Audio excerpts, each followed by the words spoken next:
And it was just so wonderful because when they were dancing, we didn't feel like we were alone. We really felt like the ancestors of that land were dancing with them, that they were there. And tears just started coming out of my eyes. And it was such a spiritual moment for me. This is In Good Faith, listening to first-person experiences of faith and belief. On In Good Faith, it's our privilege to hear stories and accounts from believers told in their own words. Our hope is to listen with an open heart, celebrating the power of faith and belief and what those stories mean to the ones who tell them. Today on In Good Faith, we're taking time not just to do a show where we explore spirituality and personal spiritual experience, but also to think of it as a group. And of course, when you think of a group, what comes to mind is a gathering. Sometimes we do that on Zoom these days, and other times we need a place.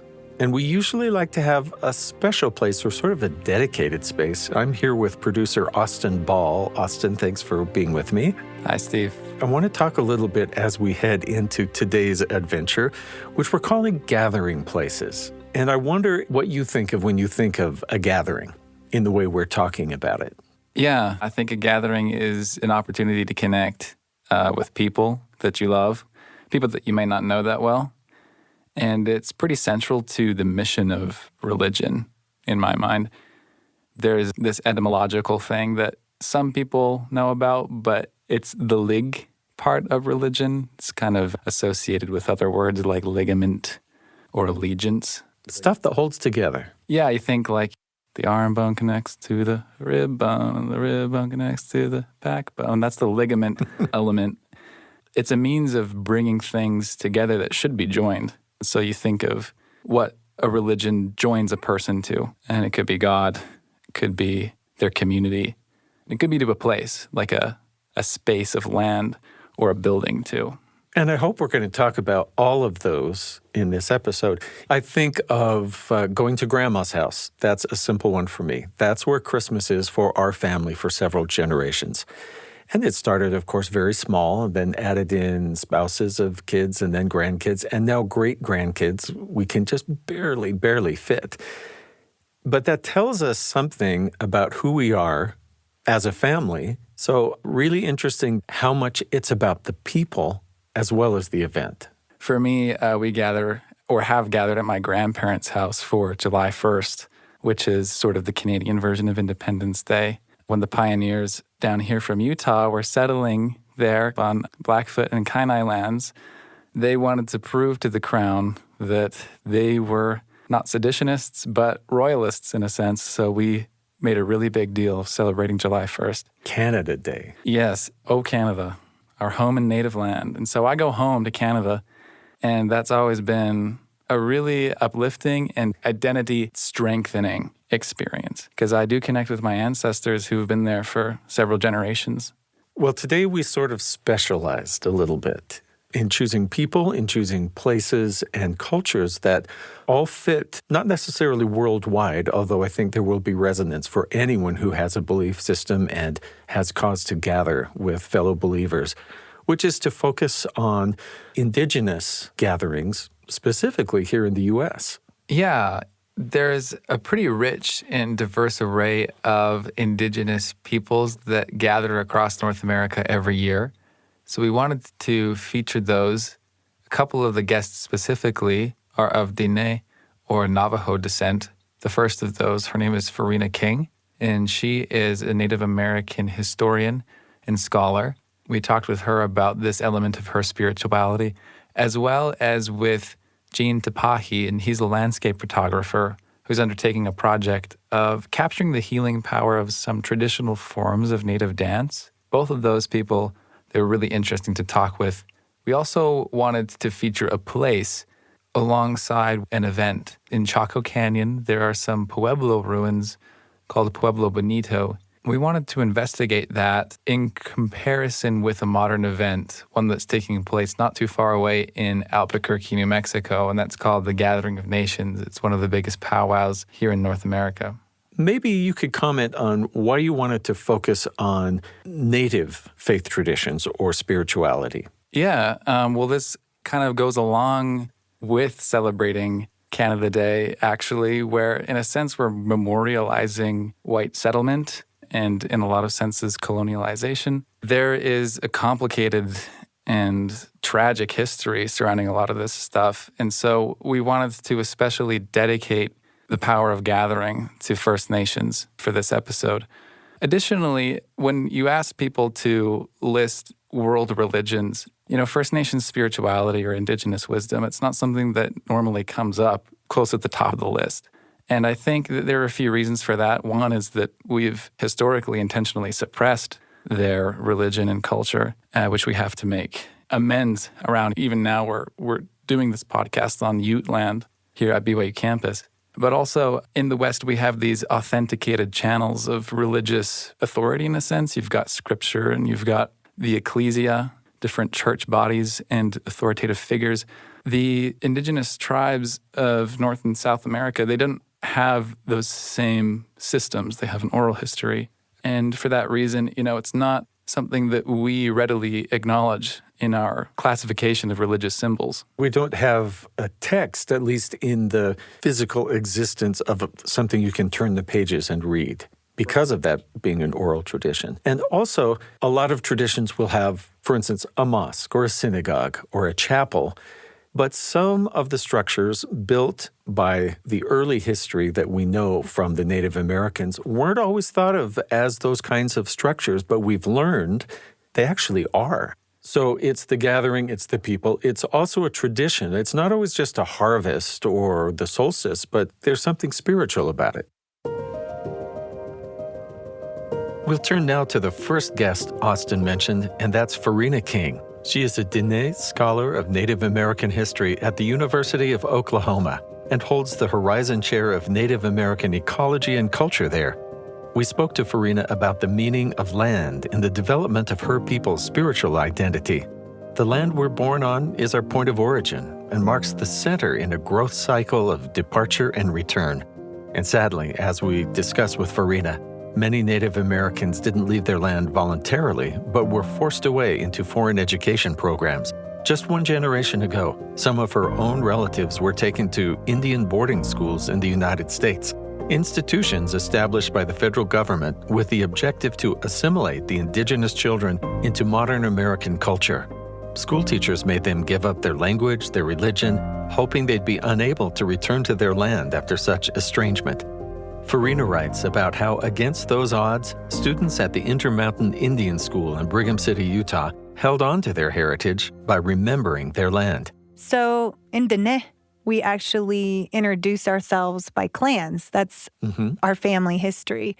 So I would say, and as I will now, in Navajo, She'e Bilagana Nishle, Do Kiaani Bashishchin, Bilagana Dashache, Do Sinijini Dashanale, Akut Egot Sa Nishle.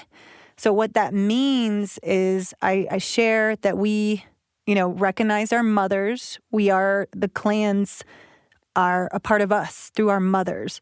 So my mother is English American, a lot of Scottish too, Scottish American, white settler descent.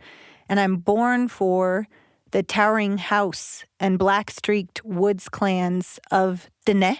And I'm a citizen of the Navajo Nation. So that's a lot even there to unpack, but that's how we introduce ourselves, and my Diné relatives would know what I'm saying and where my family comes from just from that. Returning is something I've thought a lot about because I feel often like I'm in exile, and they would say, even more specifically, where are your umbilical cords buried? That's how you ask where you are from, because those kinds of ways of communicating exchange, it shows how important land is to a person's identity, that you are a part of that land. It defines you, your people. It's an embeddedness of land that I talk about in my first book, The Earth Memory Compass. Like it's a compass that guides who you are and where you came from, but also where you're headed to. And it's a cycle. It's very cyclical, the ways of life, the way we think about life. So that image you said, where are you from? Where is your umbilical cord buried? I mean, that's not just a metaphor. That's a literal thing. Yes. And a connection. It's a very visceral image that shows, I think, the power of connection. Not only is that a question, people, when a Dene baby is born, traditionally, along ancestral practices and beliefs, the people would take the umbilical cord and were very careful, very thoughtful of where they buried it. There's a belief you are drawn to where your umbilical cord is buried. So they often place it by the hogan, the traditional Dene dwelling, because they want you to come home. They want you to go home, and they know that you need to journey. You need to go on a journey, the cycle of, explore your life, youth, places, but you will know how to come home. And they might place it in a corral, so to draw you towards working with livestock. I mean, I even met a Latter-day Saint woman who placed it by a temple, because there's also these dynamics of what that came to mean for her. She wanted her grandchild drawn to a Latter-day Saint temple, right? So that is a literal place and connection that they see too. So it's one thing as an adult to have sought education or family or whatever and be drawn back and have strong memories, perhaps, of the place you are from. Something you've studied that feels like an interruption or tragic is the idea of children being displaced, maybe before they still have a sense of that. And yet, when you're talking about a boarding school, and yet the art that you feature, some of the poems and the drawings, shows that there was already this huge connection to landscape and to the stories. And I wonder if I could just read a couple of lines. Sure. These poems were just beautiful. One of them from Leo Edison, 1973. The sun sets slowly on the mountain, and the shadows cover the windy valley of the Navajos. Here the gods of the Navajos live in the sacred hills. So already this young person sees something sacred about the land, not just, well, I recognize this because I grew up here, the shape. Ella Yazzie in 1973. But to have this sort of insight, earth, so quiet, you can hear how earth was made. In the land of seeming desolation, life abounds. But this idea that so quiet you could hear how the earth was made. What a beautiful image. And then this, part of this from Farewell to My Land from Harry Benally. I can't live here anymore. This used to be my land once, a land which I dearly loved, a beautiful land I was proud of. I've been with the white man too long, my friend. There's nothing here for me now. And I'm skipping ahead. Because I can't find happiness here anymore. There was a time, but it's past. I can't live here anymore, but this used to be my land. Thank you for including those words of from the Intermountain Indian boarding school students. And that's from the book that I worked with Michael Taylor and James Swenson on. And Michael Taylor, being a Native American literature scholar, worked with students from Brigham Young University, especially on delving into and sharing with us, these different poems. And then I was fortunate to meet various alumni, past students who we now call boarding school survivors, because you have to understand these school systems were designed to destroy those attachments. The culture, the language, even familial. Yeah. Wow. With land, though. Just outright land as well, right? Because the land, as I mentioned before, is integral to indigeneity. What does it mean to be indigenous? And in this case, specifically, Dene. What does it mean to be Dene? To know and be drawn to that, nit's your umbilical cord, and to your home and community. Even when I introduced my clans, when I called myself Born For, the Towering House and Black Streaked Woods clans, Dene clans, a sense of peoplehood, it's tied to place, that my ancestors came from a place that had those woods with the black streak, and that my ancestors also came from a place that's known as Dene Ta, the origins of our origin stories and origins of Dene people, where we say the first clans emerged and came from changing woman, like these stories we have. And they know that by just how I say this is my family, where we come from. But when you have these school systems that don't value that, and they push these other values, and even have power dynamics of not just a government. People talk about this often in terms of the government did this, but there's complicit society in these movements and individuals, right, who are struggling and contentious over land. Who controls the land that a people live off of, how they relate to it.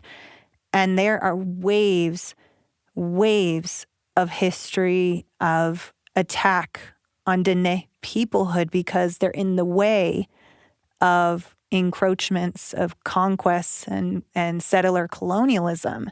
And it's violent. That's a part of my history too. I'm a descendant of survivors of the Long Walk, the forced removal, a scorched earth campaign, that language that just always makes the hairs on my skin raise, So they were actually destroying what had been built, yes. thinking that the Push people would have no reason to return, not knowing that it was the land itself was the connection, not what the That's how they forced them off, too. Yeah. They poisoned water wells, the U.S. military who are a part of this. But again, the language we hear often about pioneers and these histories, state histories even, of what would become Utah, Arizona, New Mexico, Colorado, those are the four corner states that are Dene Bikeya is now surrounded by, within those states, and the histories that we often hear of those, and the way people talk about it. I mean, I just hear this last week, a few days ago, of this was wasteland, this was barren land. Even the movement of Keep Utah Wild, which is, I think, is a great movement, of conservation and respecting land. But they're missing a very important perspective, missing a very important understanding of the past. That to Indigenous peoples, this is not wasteland, it's home.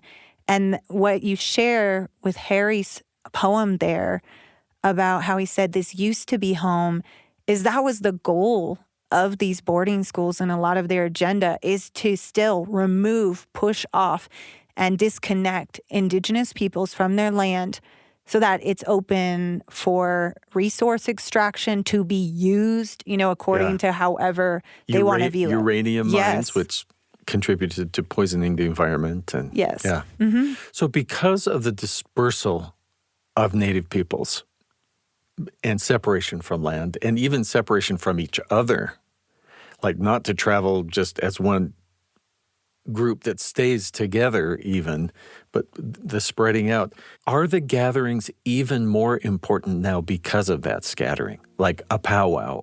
Yeah, gatherings are so important. This is actually something I'm trying to bring to a lot of people's attention, even with Intermountain, is just on the weekend of July 24th, that weekend, Intermountain alumni gathered for the first time since COVID-19, but they had been gathering for many years before. The school shut down in 1984. But the alumni, even if they scattered, like you said, some returned to Dene Bikeya, Navajo homelands, but others remained in northern Utah, or they went to different places, big cities, through the relocation programs too, that were pipelining these Dene students or different Native American students and peoples to big cities like Chicago, Los Angeles. So they're going all over, like you mentioned. But then, just this, not that long ago from now, they gathered in Dene Bikeya, Navajo Nation, as alumni, and they share stories and they find strength and like this reinforcement, healing. It's a healing. And gatherings are so important because of that healing when the people come together. I mean, that's very important element of ceremony of people coming together. And you can see it, when they prepare for that and the people, talk about it, or the way that they don't talk about it, too, like a verbal aspect that they know, in the communities. And so to me, I realize many people do not know how important those gatherings are and what a sacrifice it is. You can learn more about this history from the book I quoted in the interview, Returning Home, Dine Creative Works from the Intermountain Indian School. Dr. King co-authored this with professors Mike Taylor and James Swenson, and the title is available at the University of Arizona Press and on Amazon. We talked about spiritual cords that bind a person to the land they personally come from. That connection is experienced individually, but is it possible for an entire people to be connected with a historical place of origin?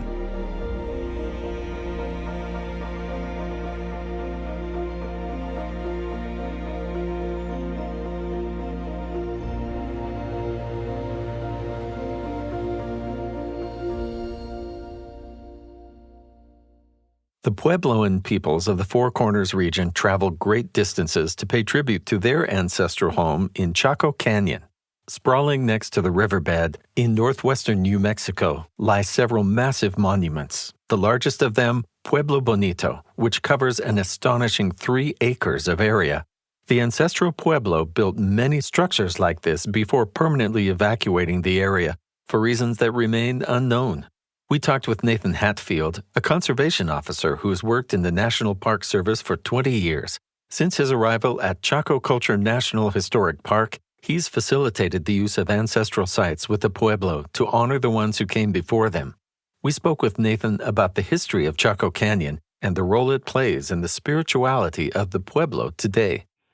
It's my belief, and others share this as well, that their culture was at a point in its lifespan when they had the ability to create monuments to themselves.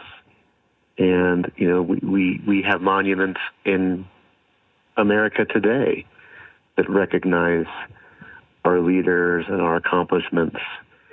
And that's what I think they were doing in Chaco, building these grand, ostentatious, over-the-top monuments. And Chaco Canyon became a destination where people might come from 40, 50, 60 miles away or more to visit these monumental structures. And we know that trade was happening. We know people were bringing things into the canyon from great distances. It's quite likely that people were coming to not just exchange material goods, but exchange ideas and knowledge. We know that in Chaco Canyon, they were very knowledgeable about astronomy, and they even had features, architectural features in their buildings that were aligned with astronomical events. So astronomy and architecture and turquoise design and ceramics were all things that were a big part of this culture that were being learned about and exchanged in Chaco Canyon. Well, it's impressive enough that even today is still worth going to see when it's past its prime. Do we have any evidence that there was any sort of a spiritual aspect to the gathering or what happened there? Modern Pueblo people today, they recognize Chaco as a very important spiritual center for their culture. Chaco Canyon and the buildings have several kivas, which are round rooms, and they're generally recognized as a ceremonial place, what we might call a religious place. And the modern Pueblo people still use kivas today for those same purposes. So there's definitely a ceremonial aspect to Chaco Canyon. We think that on certain holidays, For instance, the summer solstice, which is coming up. During those time periods, there might be a larger population in the canyon who had traveled there to be there for those types of events. So those are things that, modern Pueblo people tell us were some of the other reasons, besides other things that I mentioned, that would bring people to the canyon, not just to trade or to visit these great structures, but there was definitely a ceremonial or a spiritual layer behind a lot of the activities that took place in the canyon. And we know that primarily because of, the modern Pueblo people are still doing similar things. You mentioned Native people still today using those places. Can they actually come and use those places that are preserved in the national park there, Chaco Canyon? Well, yeah, Native people, they come all the time. And sometimes they ask for permission to visit certain places that we don't normally allow the general public to go to. And if we can accommodate those requests, we do. Native people will come and leave offerings. Quite often, some corn pollen is a pretty common type of offering that Native people will leave behind. For certain park-sponsored special events, we'll invite Native dance groups to come. And when those groups come, they're carrying on traditions that their ancestors have been doing for centuries. And having those dances is a way that they're actively using that space today. It's good to see that they're continuing to recognize the importance of Chaco in their ancestral story. Recently in Albuquerque was the Gathering of Nations, the first time in several years since COVID, with Native people coming from all over the U.S. for a powwow or a gathering. Does that seem like a similar kind of a gathering to what happened in Chaco Canyon? Oh, yeah, I think there's a lot of parallels there. I know when they go to Albuquerque, they go there and they dance, and there's all kinds of other activities going on. And, I'm sure for a lot of people who attend each year, it's an opportunity to reconnect with people who they haven't seen in a year or longer. And, that camaraderie, that coming together, that shared spiritual experience. And like I said, I know there's a lot of other activities happening, food vendors and all kinds of stuff happening. The gathering is a powerful thing to behold. The same kind of feelings that filled the hearts of people at Pueblo Bonito so many years ago continue today in a festival 150 miles and 800 years away. There's a surge of activity at the end of every April in Albuquerque, New Mexico, where thousands of Indigenous Americans from across the continent come together every year for the Gathering of Nations powwow. With over 700 tribes in attendance, this festival represents the largest of its kind in North America. I went to the powwow to speak with those in attendance, asking them to explain what draws them to come from so far. Vince Bile of the Ojibwe tribe volunteers as an announcer for the festival's drum and dance competitions. Iron Hill from Musqueam, Alberta. And he told me about the role of the powwow. Our powwows and these songs are a celebration of life. So in other words, we think of those people that are no longer here, but we carry ourselves on with these songs and dances because that's the way they would want it. So even though we've lost people within our families and friends and relatives, and this is how we do things because this powwow is what it's called. It's called a celebration of life, yeah. Vince travels all the way from the forests and lakelands of northern Minnesota to participate in the occasion. After 14 years of attending Gathering of Nations, he describes his feelings about the sites of the gathering. Well, I guess the name's appropriate for this powwow. They call it the Gathering of Nations. For me, as being Native, and to come here to see all the tribes, the colors, the designs, the regalia, the dresses on the women, the men, their regalias, all the different customs, the different traditions that come in that circle. It's pretty powerful experience. Throughout the morning, more and more people arrive, and you can feel the excitement in the air. Amanda Russell is another who traveled far, this time from Connecticut, to return for the first time since the beginning of COVID-19, explaining what makes traveling the distance worth it. It's just good energy, good medicine, all the people, you make lots of connections, and it's wonderful. Hard to put into words. I love the celebratory feeling that seems like most everybody is happy, and it's a time to just be proud of being Native and celebrate our youth and celebrate our elders and just kind of bring the community together. That was Sierra Yazzie, a young Navajo mother who attended the Gathering of Nations with her children for the first time in her life. Alongside the festival's regular participants, the power of gathering attracts newcomers like Sierra every year. Although she lives elsewhere, she was recently drawn to reconnect with the values of her Navajo heritage and finds peace in her discoveries. You can find what you're looking for. However, what might be hard, for example, someone like me is just kind of choosing your path.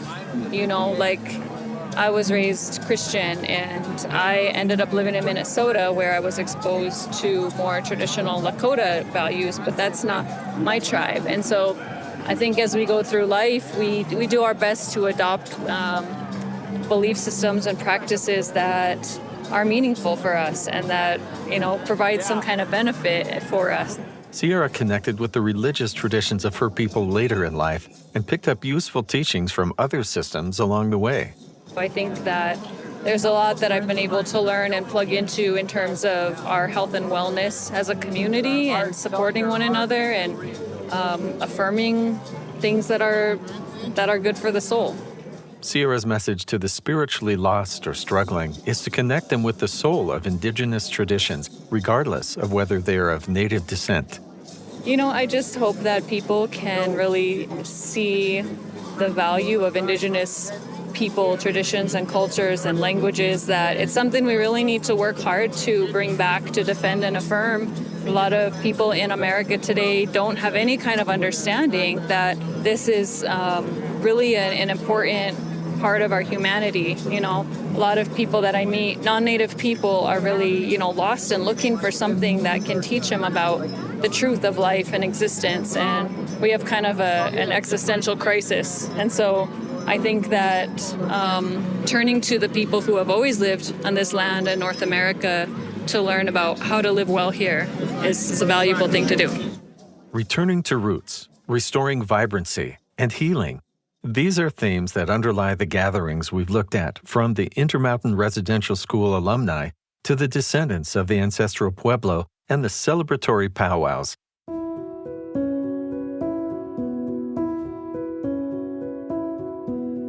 Unfortunately, gathering is not always possible. So what alternatives exist when the possibility for reunion, physically, is taken away? Perhaps nothing in recent memory reminds us more of the gathering power than the COVID-19 pandemic, which took that privilege away from us for many, many months. People from around the world needed healing, but the energy of festivals and get-togethers was not available. In the wake of this reality, Eugene Tapahe had a creative dream. Instead of bringing the people to him, he was inspired to take healing towards them, the ancestors, and the land, all through a group of 4 jingle dress dancers, his daughters Erin and Diane, and family friends Sunny and Joannie. The jingle dress is a traditional Ojibwe garment worn by women in rituals of healing. Covered with many, many small bells, the ringing of the dress is said to evoke peace in the souls of those who hear it. Gene's beautiful capturing of the jingle's healing power can be seen on his website, tapahe.com, under the title Art Heals, the Jingle Dress Project. These photos stand alongside others which catch the spirit of America's natural landscapes. We talked with Gene about the circumstances that led to the project, the dream that initiated it, and what this meant for his connection with his ancestors and the land. So the important part of that whole title is Art Heals. Mm-hmm. And the reason I have it there is because the project isn't, it's a healing project. It's not about performing or about glamour. It's about healing. It's the same thing as like going to a powwow. A powwow is healing in the sense of gathering of people and laughter and being together, but it's not traditional healing. It's more for recreational, and most of the times powwows are there for competition amongst other people in different dance categories. Well, this project, from what you describe, actually had its origins in healing. Right. I'm trying to keep that spirit. When the Jingle Dress Project, when I first started thinking about it, it actually came in a dream. It actually came to me in a dream during COVID. When COVID started in 2019, 2020, I had just got back from an art show in Phoenix, Arizona. And as we were driving back, my wife and I, from Phoenix back to Utah, we were listening to the radio, and that's the time when they were starting to talk about, if you go out of state, you go back home, you should quarantine and not go out. And so, just being who we are, we quarantined, and then all of a sudden we started hearing these announcements where they were going to shut down the towns and businesses, for a couple of weeks. And so we started thinking, okay, well, yeah, we can do a couple of weeks, And I think as time passed, it just started getting longer and longer and worse and worse. And at that time, all my art shows started canceling. And I was like, oh my gosh, how am I going to feed my family? How am I going to pay my bills? And it was pretty grim. And then in May, my aunt, who's my mom's sister, and she was our last matriarch in my family, she got COVID. And it was really sad because it was personal. And at the time, nobody really knew what COVID really was. They didn't know how it really spread, or they didn't really have, no vaccine or anything. And so within 2 weeks, she was sick, and we couldn't even go visit her because they wouldn't allow us to physically come into the building. And so we would call her. And my aunt at the time, she was in a nursing home. And it was sad because she didn't even know why she was sick. She didn't know what kind of sickness it was. And we couldn't really explain it to her. We didn't know ourselves, And we just kept trying to keep her hopeful and say, it's going to get better. You can get better, But after 2 weeks, she passed away.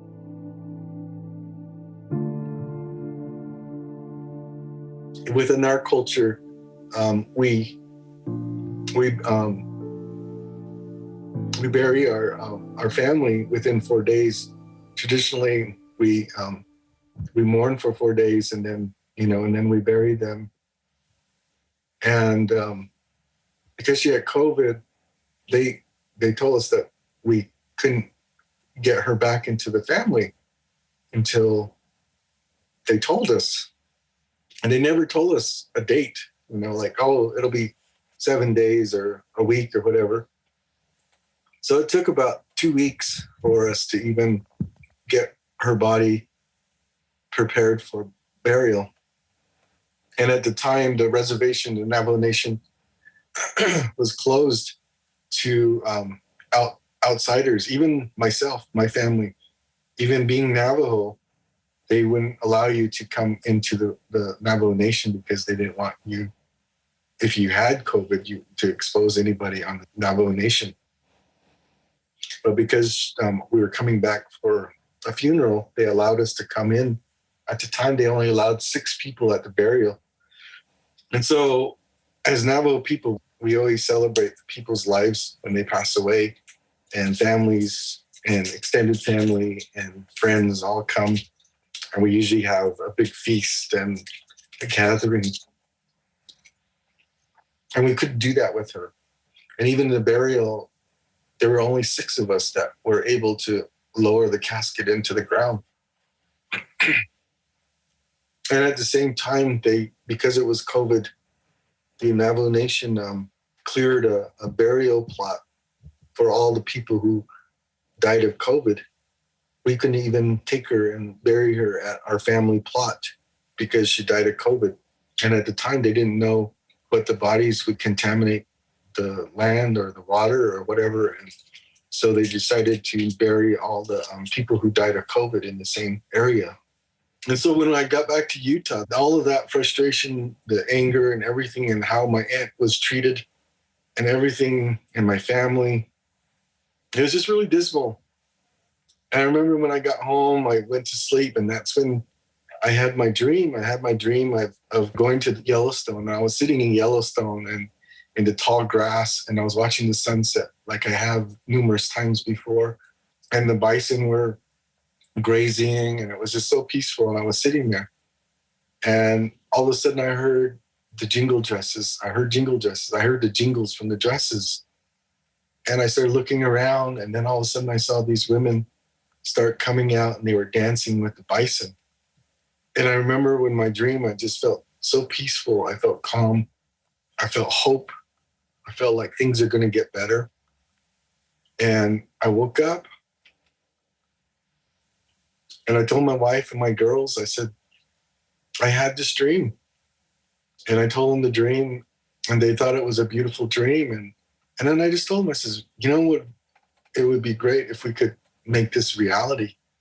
If we could take the healing power of the jingle dress to the land and heal the land and the ancestors and the people there, that they're going to come back and help us heal during COVID. And they just thought it was a great idea. And I said, and I told my girls, I said, so do you think you girls can dance? And my girls were excited. They said, yeah, and I said, if we can get 2 more girls, because at the time we're all, of course, couldn't do a big group of people. So I said, if we could get 2 more girls, 4 girls, I said, 4 dancers, that would represent the 4 worlds in our culture as Dine people. And that's when the girls said, we can get, Sunny and Joanne Begay, because they were really close, and we were actually quarantined with their family during this time. And so we asked them, and I told them the dream. And so that's kind of how it started. We started out wanting to go to the land, taking the healing power to jingle dress to the land and to dance. It was funny because the girls are just girls. They weren't models. They've never been to a photo shoot or been in a photo shoot. And so when we went out to the salt flats, they got the regalia on. I got my lights all set up, and we're sitting right in the middle of the salt flats. Nobody was there because of COVID. And it was so peaceful out there, and we were just looking around. And as the girls stood in front of the camera, I got behind the camera, and we just kind of stared at each other. It was just a silent moment. And then when one of my daughters said, "Hey, Dad, how do you want us to pose?" And I just had to laugh because I had no idea. And they had no idea, And I just said, girls, just feel the spirit of the land, feel the land, and then just start posing, And so they did. They just, they just kind of started posing, and I started taking the photos. And after a while, when I was standing there and I was looking in the viewfinder, I realized that with the artificial light, it didn't look real to me. So I said, okay, wait a minute. So I put all the lights away, and I said, we're just going to rely on nature.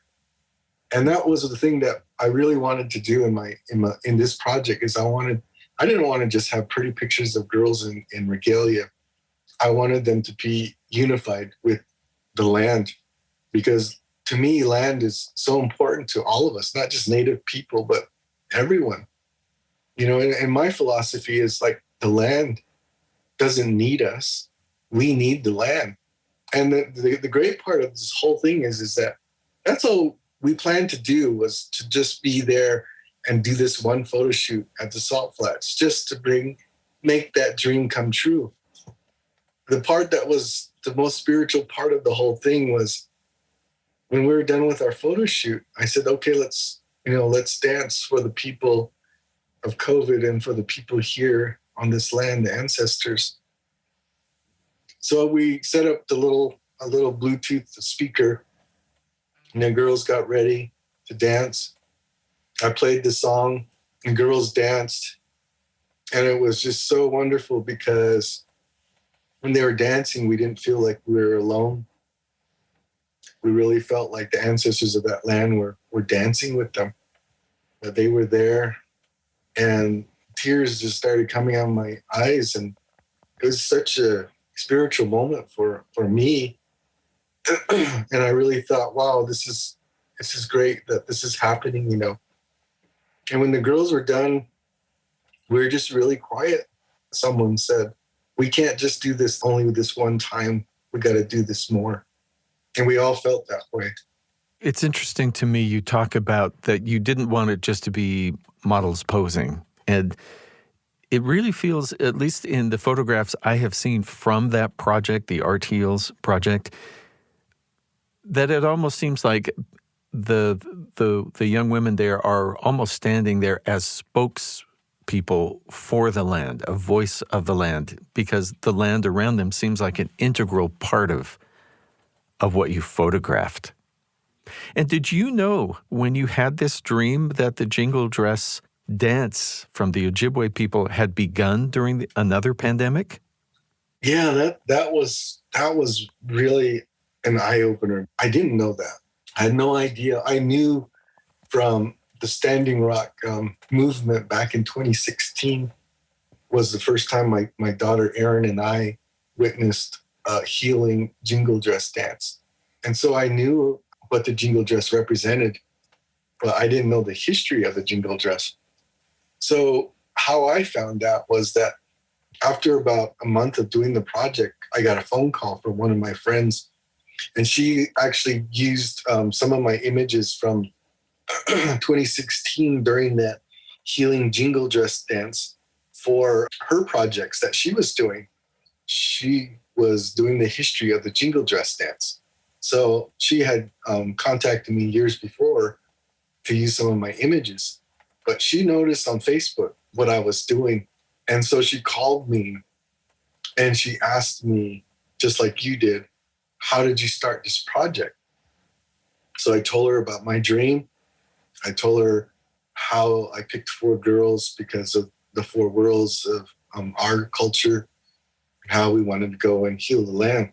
And then she says, do you know the history of, how the jingle dress origin? And I said, no, I don't. And so she started telling me, she said, this is what I found through my research. She says, the story goes that an Ojibwe man, his daughter was sick with the influenza flu back in 1918. So he went to sleep, and in his dream, he was told how to make these dresses and how to do the dance. And in his dream, the person that told him all these things said, if you do this, it'll heal your daughter. And so he got up the next morning and he told his wife to make 4 dresses. And he said to make 4 dresses, and all the 4 dresses should be in the sacred colors of the Ojibwe. And we will give them to 4 young girls within our family to dance this dance, And so his wife made the dresses. The story goes that that evening the 4 girls danced. And as they were dancing, they said by the end of the night, the little girl who was sick with the flu was dancing with the girls and was healed. So it was really, for both of us, it was really a wonderful moment because, the parallels between the origin and what we were doing was really happening in the pandemic, and then the 4 girls, the 4 women in both stories. Very beautiful connection. That's amazing. Yeah. And the cool thing about the whole thing, too, is that the Ojibwe, they actually invited us to come to Minnesota, and they helped us with funding and everything to get to Minnesota. So that summer, we traveled out to Minnesota to the Mille-Lacs Reservation where it originated. And the girls were able to dance where the first jingle dress dance was done in the 1900s. And it was such a spiritual time and moment because she had been able to contact the relatives of that family, that first family that did the jingle dress dance. So we were able to dance with their relatives from that first dance, and they were there, and we danced with their family, and it was just amazing. So it's brought a lot of blessings to a lot of people during this time. Even today, we're still get a lot of people who are blessed by this project. I wonder if I could ask you a final question, which is, you mentioned feeling your ancestors' presence with you when you're on a photo shoot. Is that something you can describe to me, what that feeling is like or what that awareness is? When I go out in the land and I feel my ancestors with me, I feel like they're guiding me to be a better person, guiding me to know what it is that I can and cannot capture. So there's a lot of times where I'll go out and see something that's just beautiful, and then I can feel if it's okay to take that photo. And I feel like that's the part that we as human beings need to be in tune with more, is that inner spirit within all of us. We need to start listening to that more. And that's one of the things I've learned about the jingle dress. If you hold one jingle and you shake that jingle, it makes no sound. But if you put the jingles all together, it makes a beautiful sound, a beautiful moment for you. And the thing that I love about that is that we can't do what we're wanting to do alone. We need the land. We need the people around us. We need the people that came before us in order for us to prosper and for people to want to be around us. That's our time for today. We hope you have a place in your life that you're connected to, that you can return to with your loved ones. The times when we gather amplify the quiet good of living in communities, and they tether us to a spirit larger than our own. Maybe you can start a family tradition of gathering today, one that will end up being remembered across generations. This episode was produced and edited by Austin Ball. Post sound was designed by Kira Brewer and Daniel Phillips. Thanks again to Farina King, Nathan Hadfield, Vince Bile, Amanda Russell, Sierra Yazzie, and Eugene Tapahe for speaking about the power of gathering in their lives. In Good Faith is committed to the idea that we all benefit from hearing people of widely varying backgrounds share their personal experience with faith and belief. In fact, we think people with such experience deserve some of our best listening. If you like the show, be sure and leave a good comment or review where you get your podcasts and help spread the word. Our Twitter feed is at InGoodFaithBYU. In Good Faith is a production of BYU Radio. I'm Stephen Cap Perry.